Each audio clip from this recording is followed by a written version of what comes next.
Today we got back very late at night. Last night about 11:50 p.m. Eastern time. We got back a green beacon from the Parker Solar Probe spacecraft, indicating that it successfully completed humanity's closest approach to a star, closest ever flyby to the sun, and really just an amazing achievement. We were able to actually fly through the upper atmosphere, the corona of the sun, which is just an amazing thing if you think about it.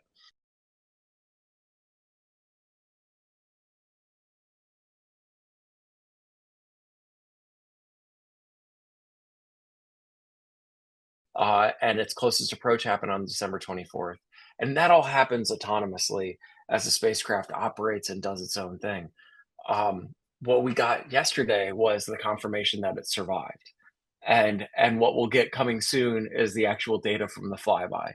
So it continues to excite.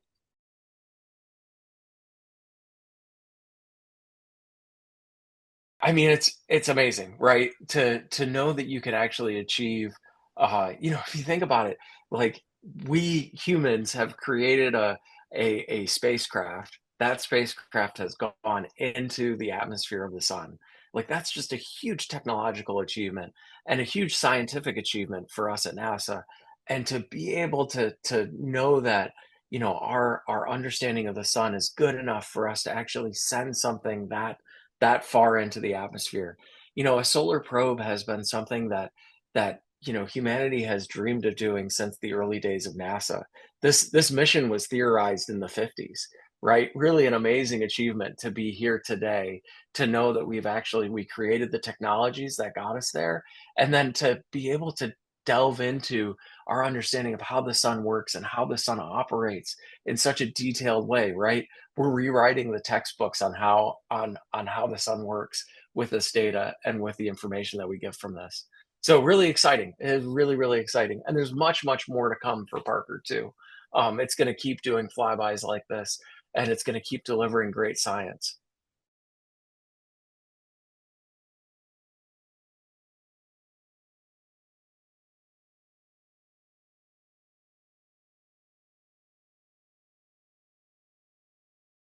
Right, solar maximum happens every 11 years, and it happens because the sun's magnetic field actually flips every 11 years. And as it sort of twists itself up into this very active, ball of gas, every 11 years it gets very, very exciting, and then it has this slow and gradual decline back to the solar minimum times. Now, when we got ready to launch Parker, we knew that its prime mission, right? There was a lot of pressure to get Parker launched in 2018 because we knew that in that prime mission, in that these closest flybys, that we would be in the solar maximum times and actually be able to capture some of this activity. Right, Parker Solar Probe has actually flown through coronal mass ejections and other things that come off of the sun, which is just amazing to see. It's like I don't know, flying through a storm, right? We actually have seen and witnessed and been in the middle of one of these things as it comes off of the sun. Just amazing.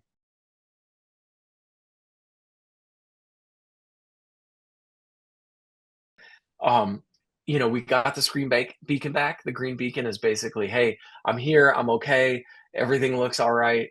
I'll be sending you back the data soon. As Parker gets farther and farther away from the sun, it gets much easier to actually transmit the data. And so around the first, we're going to start to see some of that data really come back. And then scientists will be analyzing and trying to understand, what we captured over the next couple of months. We hope to see some of the early results coming in a month or so. Right? We know when we're going to lose communications. We know when it's going to come back. But like you think about like the Apollo days, right? People knew when they were going to lose communications with the humans on the far side of the moon, right? We knew when we weren't going to get it, and we knew by like the second when we were expecting to get it back. And so sitting and watching the seconds tick down to see when Parker was going to be back in range and getting those first couple of hits from the Deep Space Network was just incredible. Like, the anxiety of, oh my gosh, did it make it? Did it survive? High confidence in our engineers, high confidence in our team. I know we could do it. I know we put together the spacecraft that could do it. but oh my goodness, it's still still has anxiety, still has nervousness to it. Yeah, so Parker is running an autonomous program, right? It's running a program where it's always pointing that heat shield towards the sun, and it does that because, on the one side of the heat shield, there's 2,500 degrees Fahrenheit of temperature. On the other side of it, it has to keep the electronics and everything both warm but not too warm. So on the other side, it's 85 degrees Fahrenheit, right? It's like a warm sunny day. On the other side of it is an unimaginable temperature, and Parker has to keep that pointing exact as it's going across the sun. And you think about it and you say, "Oh, well, that's no big deal, right?" The sun's not hard to point at, but Parker's running at 430,000 miles a second, right? Just a ridiculous rate of speed, fastest ever human-made object.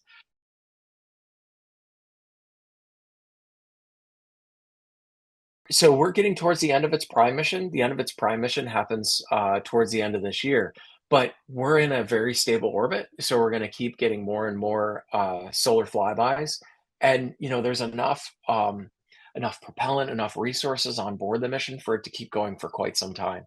And so we're going to be looking at it for an extended mission, trying to understand what additional science that we can get, but then also as the solar maximum sort of ramps down, as we continue to get activity off of the sun, we're going to be wanting to do more and more flybys and hopefully capture some real unique events.